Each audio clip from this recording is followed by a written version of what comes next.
You can go viral and you'll be famous, right? If you really want to tell stories and you want to inspire others with your storytelling, and it keeps coming back to you and it keeps coming back to you, that's the sign that you need to take a chance on yourself.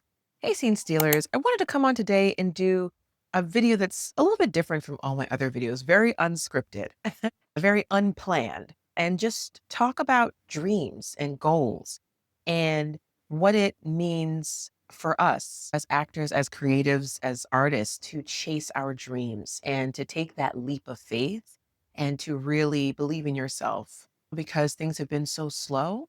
I see and hear from a lot of colleagues, and I see people writing online just being hard on themselves and having a lot of self doubt.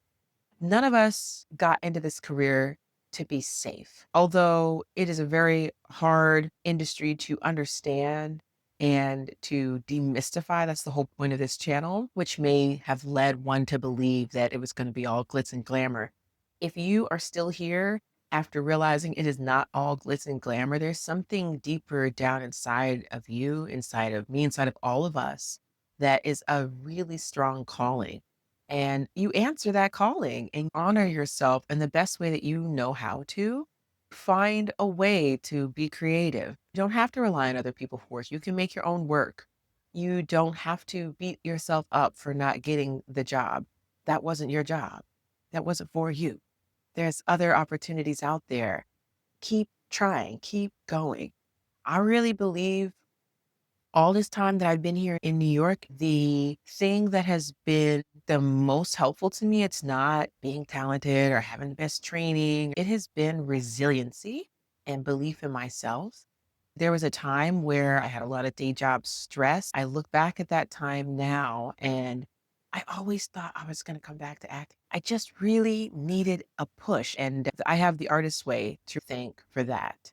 The artist's way made me realize the incredible artist I've been the whole time and just made me realize that from birth, I've been this creative, and I owe it to myself. I owe it to a higher power. I don't know what you believe in, even if it's just the universe, the energy. I owe it to that energy to really pursue this and give myself a chance. I think there's a lot of you out there that are searching, how do I become an actor? How do I start acting? You have to ask yourself, do you want to be famous?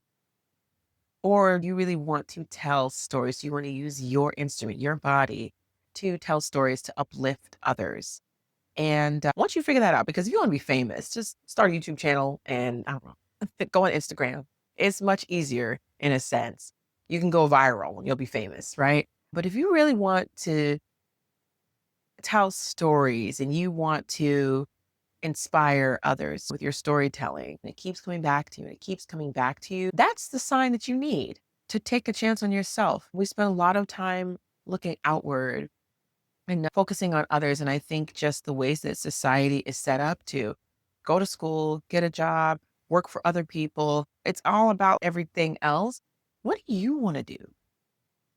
What do you want from this life? And it doesn't have to be that template. It just doesn't. It can be whatever you want. You can do whatever you want to do. There's consequences for every action, of course, but think that part through. How much do you want this? How much do you feel? One of my favorite things to do is to watch videos, interviews of centenarians, people that are 100 years old. So many of them say, I wish I just would have done the thing I always wanted to do at 80, at 90. I was like, I didn't know I was going to be 100. I could have been doing acting for 10 years or whatever. Like the lady from Black Panther, right? Whatever you're thinking about yourself, and I know because I've thought these things, whether you think you're too old, you're not talented enough, you're not tall enough, you're not short enough, you're not whatever enough, just flip that around. Just flip that and be like, that's not a good enough reason to not follow your dreams, to not chase your dreams. It's important to chase your dreams. I just wanted to come on here and have this kind of natural conversation and share my thoughts on that because I think a lot of us are really hard on ourselves right now, but you are chasing your dreams or you should. And there's so many people that don't ever do that and they have huge regrets. Just don't live life with any regrets. that's what I think the point of this video is. Thanks for watching, Scene Stealers. Thanks for this chit chat. Keep thriving, keep striving, and I'll see you in the next one. Bye.